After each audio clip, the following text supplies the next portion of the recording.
Now, again, I'm going to go through the history of COINTELPRO, what's currently happening. But the big issue here is this guy's talking about banning criticism of government, putting taxes on newspapers and magazines that criticize government.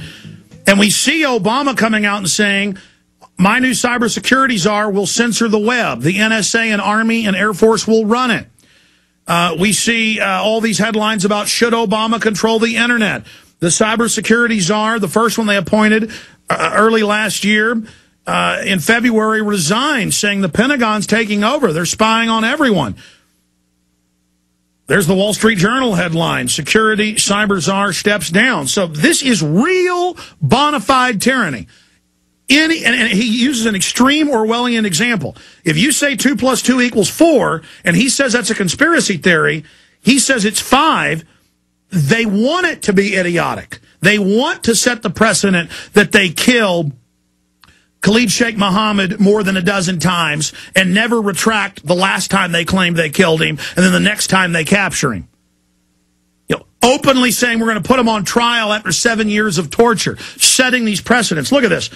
COINTELPRO, an acronym for Counterintelligence Program, was a series of covert and often illegal, that's what he's calling for, projects conducted by the United States Federal Bureau of Investigation aimed at investigating and disrupting dissident political organizations within the United States. The FBI used covert operations from its inception. However, formal COINTELPRO operations took place between 1956 and 71, and they took over all the state police, you name it. The FBI stated motivation at the time was protecting national security, preventing violence, and maintaining the existing social order of political order. According to the FBI, 85% of COINTELPRO resources were expended on infiltrating, disrupting, marginalizing, and or subverting groups suspected of being subversive. Suspected. And then this was what was popular, so they only released this at the time. It was really after conservatives and the John Birch Society they were going after. But such as communist, socialist organizations, the women's rights movement.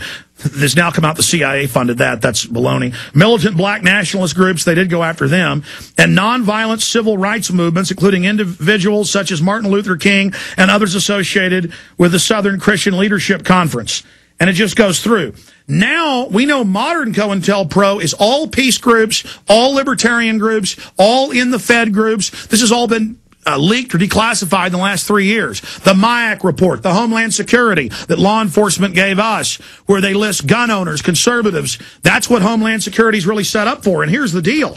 They're now coming out in the open with the new head of TSA. In fact, I had that in my stack. Will you guys print that again?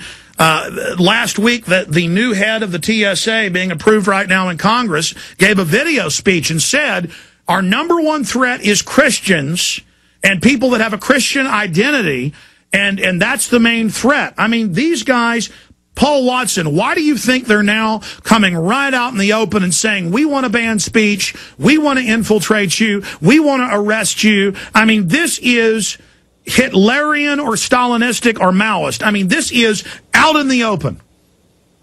They're doing it because they've become painfully aware of the fact that the sleeping giant of the American people and the rest of the world is slowly awakening to their tyranny. And I mean, that's what he says on page 3. Yeah, go back to that. The break interrupted you. Spend some time on that. He says, just like 3 years ago, they had that congressional meeting on extremists and showed mainline 9/11 truth groups and said, these are terrorists.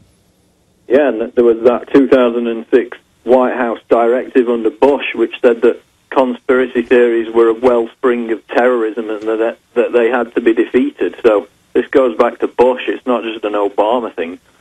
And on page 3 of this white paper, Sunstein says, the existence of both domestic and foreign conspiracy theories, we suggest, is no trivial matter, posing real risks to the government's anti-terrorism policies, whatever the latter may be.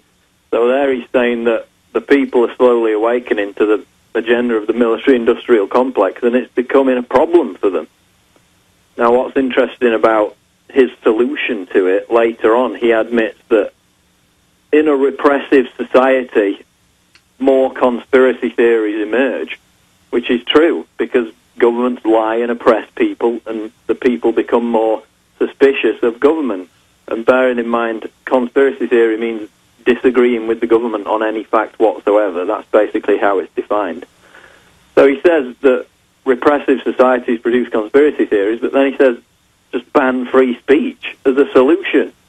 On page 20, he says we could imagine circumstances in which a conspiracy theory became so pervasive and so dangerous, which in their eyes is what 9/11 Truth was becoming a few years ago, that censorship would be thinkable. So again, he's saying ban free speech. As I said before, page 14, he says ban conspiracy theories.